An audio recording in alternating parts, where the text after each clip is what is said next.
നമസ്കാരം. ഞാൻ കവിരാജ് അമ്പലപ്പുഴ. ഞാൻ കണ്ട കെനിയയെക്കുറിച്ചുള്ള 6ാമത്തെ എപ്പിസോഡാണ് ഇത്. എൻ്റെ കെനിയൻ സന്ദർശനവുമായി ബന്ധപ്പെട്ട 5ാമത്തെ എപ്പിസോഡ് കഴിഞ്ഞ 18-ന് ആയിരുന്നല്ലോ പ്രസിദ്ധീകരിച്ചത്. ഞാൻ നേരിട്ട ചില അപ്രതീക്ഷിത കാരണങ്ങളാലാണ് തുടർന്നുള്ള ഈ എപ്പിസോഡുകളിൽ നിങ്ങൾ എത്തിച്ചേരാൻ താമസം നേരിട്ടത്. നൈറോബിയിൽ നിന്നും നൈവാശയിലെത്തിയ നമ്മൾ അവിടുത്തെ കാഴ്ചകൾ കണ്ടതിന് ശേഷം മസായി മാറയിലേക്ക് വരുന്ന വഴി ഒരു ഇടത്താവളത്തിൽ വിശ്രമിച്ച ഭാഗമായിരുന്നല്ലോ കഴിഞ്ഞ എപ്പിസോഡിൽ അവസാനിപ്പിച്ചത്. അവിടെ നിന്നും നമ്മുടെ യാത്ര തുടരുന്നു. മസായി മാറയിൽ എത്തുന്നതിന് മുൻപായി നമുക്ക് ചില പ്രധാന പട്ടണങ്ങളുടെയും ചില ഗ്രാമങ്ങളിലൂടെയും കടന്നു പോകേണ്ടതായിട്ടുണ്ട്. അതിൽപ്പെട്ട ഒരു പ്രധാന സ്ഥലമാണ് നറോക്ക് എന്ന പ്രദേശത്തോടുകൂടിയാണ് നമ്മൾ ഇപ്പോൾ യാത്ര തുടരുന്നത്. നറോക്ക് ചിലപ്പോൾ നവോങ്ക ടൗൺ എന്നും അറിയപ്പെടുന്ന നൈറോബിയുടെ പടിഞ്ഞാറുള്ള ഒരു പട്ടണമാണ് ഇത് രാജ്യത്തിൻ്റെ തെക്ക് പടിഞ്ഞാറ് ഭാഗത്ത് ഗ്രേറ്റ് റിഫ്റ്റ് വാലിയോട് ചേർന്ന് കെനിയയുടെ സമ്പദ് വ്യവസ്ഥയെ പിന്തുണയ്ക്കുന്നു. ആ ടൗണിലേക്ക് നമ്മൾ പ്രവേശിക്കാൻ പോകുന്നതാണ്. അതിൻ്റെ പ്രാന്തപ്രദേശങ്ങളിലൂടെയാണ് നമ്മളിപ്പോൾ സഞ്ചരിച്ചുകൊണ്ടിരിക്കുന്നത്. നരോക്ക് കൗണ്ടി അല്ലെങ്കിൽ നരോക്ക് ജില്ലയുടെ തലസ്ഥാനമാണ് നരോക്ക്. ജില്ലയിലെ പ്രധാന വാണിജ്യ കേന്ദ്രമായി ഇത് നിലകൊള്ളുന്നുണ്ട്. നമ്മൾ ആ പട്ടണത്തിലേക്ക് പ്രവേശിക്കാൻ പോകുന്നതേ ഉള്ളൂ. നരോക്കിൽ, അതായത് നമ്മളിപ്പോൾ സഞ്ചരിച്ചുകൊണ്ടിരിക്കുന്ന ഈ ഭാഗത്ത് 1,20,00,000 ആൾക്കാർ താമസിക്കുന്നുണ്ട്. ഇത് 2020 സെൻസസ് അനുസരിച്ചാണ്. നൈറോബിയിൽ നിന്നും മസായി മാര നാഷണൽ പാർക്കിലേക്കും കിക്കോറോക്ക് ലോഡ്ജിലേക്കും റോഡ് മാർഗം സഞ്ചരിക്കുമ്പോൾ നരോക്ക് ടൗൺ അവസാനത്തെ നഗരമാണ്. നരോക്ക് ടൗൺ ബിസിനസ്, ധനകാര്യം എന്നിവ കേന്ദ്രമായി ഉൾക്കൊള്ളുന്ന സ്ഥലമാണ്. ശതാബ്ദങ്ങളായി നരോക്കിൻ്റെ സമ്പദ് വ്യവസ്ഥ ടൂറിസം, കൃഷി, കന്നുകാലി പരിപാലനം, ഖനനം എന്നിവയിൽ നിന്ന് പ്രയോജനം നേടിയിട്ടുണ്ട്. 30,000 പേരെ ഉൾക്കൊള്ളാവുന്ന ഏറ്റവും വലിയൊരു സ്റ്റേഡിയമായ വില്യം ഒലെ എൽമാൻഡോ സ്റ്റേഡിയം, ഒരു ഫുട്ബോൾ സ്റ്റേഡിയം, ഇത് ഈ നരോക്കിലാണ് സ്ഥിതി ചെയ്യുന്നത്. വിനോദസഞ്ചാരം, കൃഷി, കന്നുകാലി വളർത്തൽ, ഖനനം എന്നിവയ്ക്ക് പേരുകേട്ട കെനിയയിലെ ഒരു ജില്ലയാണ് നരോക്ക്. ജില്ലാ തലസ്ഥാനമായ നരോക്ക് ടൗൺ ബിസിനസ്, ഫൈനാൻസ് എന്നീ സേവനങ്ങളുടെ കേന്ദ്രമാണ്.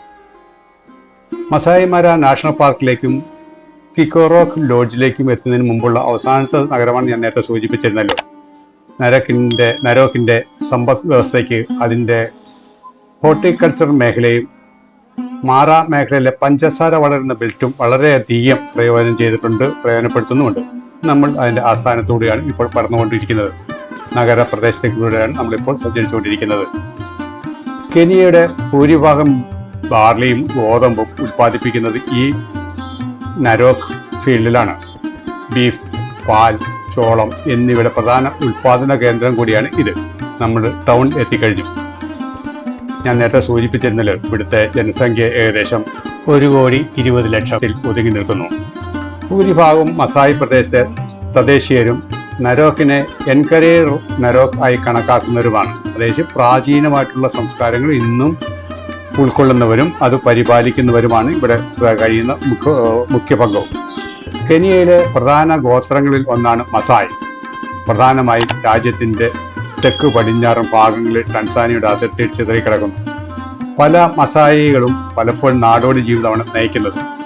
അവർ അവരുടെ നാട്ടുകളിൽ ഉൽപ്പാദിപ്പിക്കുന്ന ഉൽപ്പാദനങ്ങൾ ടൗൺ പ്രദേശത്ത് കൊണ്ടുവരികയും തദ്ദേശീയമായി അത് വിറ്റഴിച്ച് പണമാക്കുകയും ചെയ്യുന്ന ഒരു രീതിയാണ് ഇവിടെ കാണുന്നത്.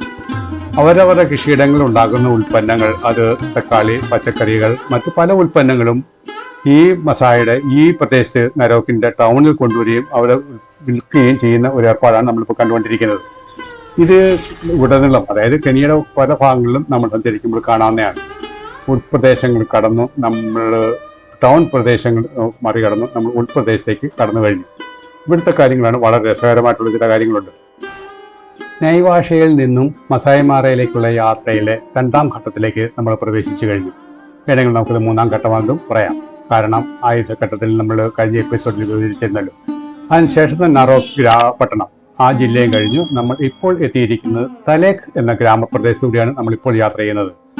കെനിയയിലെ തലേക്കിലെ ഗ്രാമീണരുടെ കൗതുകകരമായ ജീവിതശൈലിയിലേക്ക് നമുക്ക് അല്പം ഒന്ന് ശ്രദ്ധിച്ചാൽ പലതും നമുക്ക് വിചിത്രമായി തോന്നിയേക്കാം. എങ്കിലും അതിൽ അത്ഭുതകരവും ശ്രദ്ധേയവുമായി വളരെ ഇഷ്ടപ്പെട്ടതുമായ ഒരു കഥയിലേക്കാണ് ഞാൻ നിങ്ങളെ എത്തിക്കുന്നത്. സ്റ്റീവ് എൽക്കട്ട് എന്ന് നമ്മൾ മുമ്പ് കേട്ടിട്ടുണ്ട്. ഒരു പക്ഷി മൃഗ സ്നേഹിയായിരുന്നു അദ്ദേഹം.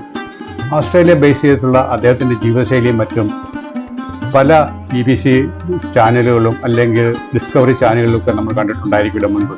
എന്നാൽ മറ്റൊരു സ്റ്റീവിനെ കുറിച്ച് ഈ ഗ്രാമത്തിന് പറയാനുണ്ട്, ഒരു കഥ പറയാനുണ്ട്. മസായി ഗേഡ് സ്റ്റീവ് എൽക്ക് എന്നാണ് അദ്ദേഹം അറിയപ്പെടുന്നത്. മസായി മാറയിലെ തലേ ഗ്രാമത്തിൽ നിന്നുള്ള ആളാണ് അദ്ദേഹം. തലേ ഗ്രാമത്തിലൂടെയാണ് നമ്മൾ ഇപ്പോൾ സഞ്ചരിച്ചുകൊണ്ടിരിക്കുന്നത്. അദ്ദേഹത്തിന്റെ കഥ സാംസ്കാരിക അഭിമാനവും പ്രതിരോധ ശേഷിയും ഭൂമിയുമായുള്ള ആഴത്തിലുള്ള ബന്ധവുമാണ്. കുട്ടിക്കാലത്ത് സ്റ്റീവ് പശുക്കളെ മേയ്ക്കുകയും ചുറ്റുമുള്ള വന്യജീവികളെ നിരീക്ഷിക്കുകയും ചെയ്തു. എന്നാൽ മസായി അല്ലാത്ത ടൂർ ഗൈഡുകൾ തൻ്റെ ഗോത്രത്തിൻ്റെ വർണ്ണാഭമായ പരമ്പരാഗത വസ്ത്രങ്ങൾ ധരിച്ച് മസായി ആയി നടിച്ചപ്പോൾ അദ്ദേഹം ആശയക്കുഴപ്പത്തിലായി. പുറത്തു നിന്നുള്ളവർ തൻ്റെ സംസ്കാരത്തെക്കുറിച്ച് കൃത്യമായി മനസ്സിലാക്കാതെ സംസാരിക്കുന്നത് അദ്ദേഹത്തിന് അസഹ്യമായി തോന്നി.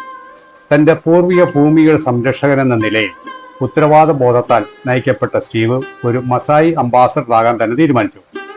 മറായിലെ ടൂറിസത്തിൽ പ്രവർത്തിക്കാൻ മസായി ആദിവാസി അംഗങ്ങളെ അദ്ദേഹം പ്രാപ്തരാക്കുന്ന ബേസ് ക്യാമ്പ് എക്സ്പ്ലോറേഴ്സിന്റെ പദ്ധതിയായ കൊയാക്കി ഗൈഡിംഗ് സ്കൂൾ സ്ഥാപിച്ചു. മുൾപടർപ്പുകളിൽ ചെലവഴിച്ച് ജീവിതത്തിലൂടെ നേടിയെടുത്ത പ്രദേശത്തെക്കുറിച്ചുള്ള അവന്റെ അറിവ് അവനെ തികച്ചും വ്യത്യസ്തനാക്കുന്നു.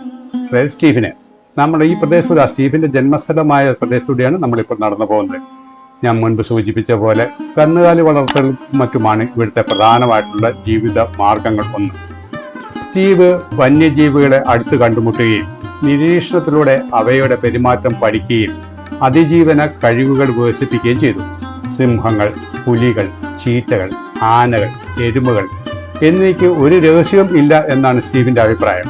നമ്മൾ എത്രത്തോളം അതിനെ സ്നേഹിക്കുന്നു അതിൻ്റെ ഇരട്ടി അത് നമ്മളെ സ്നേഹിക്കും എന്നാണ് സ്റ്റീവ് മനസ്സിലാക്കിയത്.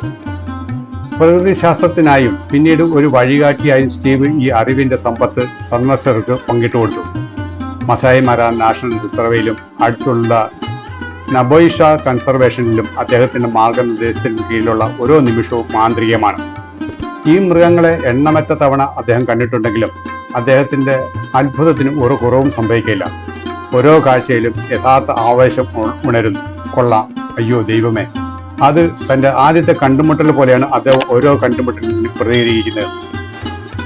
സ്റ്റീവ് എൻകുങ് മസായിമാരുടെ ചൈതന്യത്തെ ഉൾക്കൊള്ളുന്നു, സംസ്കാരങ്ങളെ ഉൾക്കൊള്ളുന്നു, സാംസ്കാരിക ബന്ധങ്ങളെ ഉൾക്കൊള്ളുന്നു. സഞ്ചാരികളെ ഈ ശ്രദ്ധേയമായ ഭൂമിയിലേക്ക് കൂടുതൽ ആഴത്തിൽ ബന്ധപ്പെടുത്താനും അദ്ദേഹം ശ്രമിക്കുന്നുണ്ട്. ഈ സ്റ്റീവ് എൻകു എന്ന് പറഞ്ഞ വ്യക്തി ഈ ഗ്രാമപ്രദേശർക്ക് ദൈവത്തിന് തുല്യമായിട്ടാണ് അവർ അദ്ദേഹത്തെ കാണുന്നത്. കാരണം ഇവരിൽ പലരിലും ഒളിഞ്ഞു കിടന്ന കഴിവുകളെല്ലാം വെളിയിൽ കൊണ്ടുവരാൻ വേണ്ടി അദ്ദേഹം നടത്തിയിരിക്കുന്ന കഴിവുകൾ പ്രശംസനീയം തന്നെ. നമ്മളുടെ യാത്ര തുടരുന്നു. അടുത്ത ഒരു ഗ്രാമപ്രദേശമായ സെക്കനാനി എന്ന ഗ്രാമത്തിലേക്കാണ് നമ്മൾ ഇനി പ്രവേശിക്കാൻ പോകുന്നത്.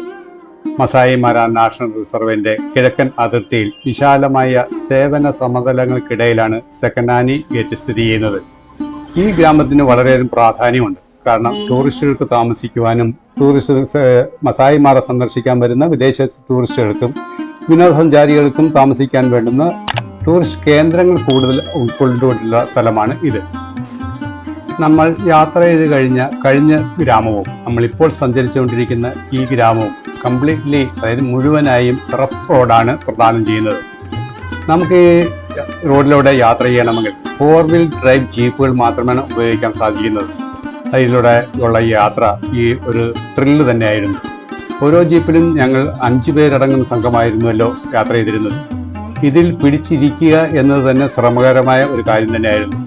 എങ്കിൽ കൂടി ഞാൻ ഈ യാത്ര കൂടുതൽ ആസ്വദിക്കുന്നുണ്ടായിരുന്നു. കാരണം എനിക്കിഷ്ടപ്പെട്ട രീതിയിലുള്ള സീനുകളും മറ്റും കാണുകയും ചിത്രീകരിക്കാനുള്ള സന്ദർഭങ്ങൾ ഉണ്ടായിരുന്നത്. നമ്മൾ സന്ധ്യയോട് അടുത്ത് കഴിഞ്ഞു. ഏകദേശം നമ്മുടെ ക്യാമ്പിലേക്ക് എത്താറായി എന്ന് തോന്നുന്നു. അതെ, നമ്മൾ എത്തിക്കഴിഞ്ഞു. ക്യാമ്പിലാണ് നമ്മളിപ്പോൾ എത്തിക്കഴിഞ്ഞിരിക്കുന്നത്. നമുക്ക് താമസിക്കാനുള്ള ക്യാമ്പിലാണ് നമ്മളിപ്പോൾ എത്തിയത്. ഏകദേശം 2 ദിവസം നമുക്കിവിടെ ക്യാമ്പിൽ താമസിക്കേണ്ടി വരും. വിചിത്രങ്ങളായ പല കാഴ്ചകളും നമുക്കിവിടെ കാണാനുണ്ട്. എങ്കിലും ഇന്നത്തെ യാത്രയുടെ അവസാന ഭാഗം, അതായത് ജംബോ മാറ സഫാരി ലോഡ്ജിലാണ് നമ്മൾ ഇന്ന് എത്തിപ്പെട്ടിരിക്കുന്നത്. ഇവിടെ ഞാൻ നേരത്തെ സൂചിപ്പിച്ച പോലെ 2 ദിവസം കാണും. നാളെ രാവിലെ നമ്മൾ മസായി മാറയിലേക്ക് പോകുന്നുണ്ട്. അതിൻ്റെ കാഴ്ചകളൊക്കെ അടുത്ത എപ്പിസോഡിൽ ഞാൻ കാണിക്കാം. ഇവിടെ എത്തിയപ്പോൾ തന്നെ ഈ ലോഡ്ജിൻ്റെ അധികാരികൾപ്പെട്ട ഓരോരുത്തർ, വളരെയധികം സ്റ്റാഫുകൾ വന്ന് ഓരോ യാത്രക്കാരെയും സ്വീകരിക്കുന്നുണ്ട്. അവരവരുടെ ബാഗേജുകൾ ഓരോരുത്തരായിട്ട് എടുത്തുകൊണ്ട് പോകുന്നുണ്ട്. അവർ റിസപ്ഷനിൽ കൊണ്ടുപോയി നമ്മുടെ രജിസ്ട്രേഷനും മറ്റു ഫോർമാലിറ്റീസും കംപ്ലീറ്റ് ചെയ്തതിനു ശേഷം ഇവിടെ ക്രമീകരിച്ചിരിക്കുന്ന നമുക്ക് വേണ്ടി അറേഞ്ച് ചെയ്തിരിക്കുന്ന റൂമുകളിൽ നമ്മൾ എത്തിച്ചേരും. അതാണ് ഇവിടുത്തെ ഒരു പ്രധാന രീതി. ഇവിടെ വന്നതിന് ശേഷം ഞാൻ പ്രത്യേകം ശ്രദ്ധിച്ചത് ഇവിടുത്തെ ജീവനക്കാരെ കുറിച്ചാണ്. 6 അടിയിൽ പൊക്കത്തിൽ കുറഞ്ഞുള്ള ഒരു ജീവനക്കാരനെയും എനിക്കിവിടെ കാണാൻ സാധിച്ചില്ല. നീണ്ടു നിവർന്ന് നിൽക്കുന്ന 6 അടി പൊക്കമുണ്ട് മിക്കവാറും എല്ലാവർക്കും. ചിലർ അതിൽ അധികം പൊക്കമുള്ളവരുമാണ്. ഇവരുടെ ദേശീയ വസ്ത്രമാണ് അവർ ധരിച്ചിരിക്കുന്നത്. പുതപ്പ് പോലൊരു വസ്തു എടുത്ത് അവർ ചൂടിയിട്ടുണ്ട്. തണുപ്പാണ് ഇവിടെ കൂടുതലും സമയങ്ങൾക്ക് ഉള്ളത്. അത് നേരിടാൻ വേണ്ടി ആയിരിക്കാം ഒരു പക്ഷേ അത്. അല്ലെങ്കിൽ തന്നെ അവരുടെ പരമ്പരാഗതമായ ഡ്രസ്സിലും ഈ ഭാഗങ്ങൾ ഉൾക്കൊള്ളുന്നുണ്ടെന്ന് എനിക്ക് വിശ്വസിക്കേണ്ടി വരുന്നുണ്ട്. റിസപ്ഷനിലാണ് ഇത് കാണുന്നതാണ് നമ്മളിപ്പോൾ കാണുന്നത്. അതിനുശേഷം ഞങ്ങളുടെ ഗൈഡ് എല്ലാ വിശദീകരണം തന്നു. ഈ ലോഡ്ജിൽ താമസിക്കുന്ന രീതികളും മറ്റു കാര്യങ്ങളുമാണ് അദ്ദേഹം വിശദീകരിച്ചത്. രസകരവും അത്ഭുതം നിറഞ്ഞ അടുത്ത കാഴ്ചകളുമായി അടുത്ത എപ്പിസോഡിൽ വരുന്നവരെ നിങ്ങൾക്ക് എല്ലാവർക്കും നല്ലത് വരട്ടെ, നന്മ വരട്ടെ.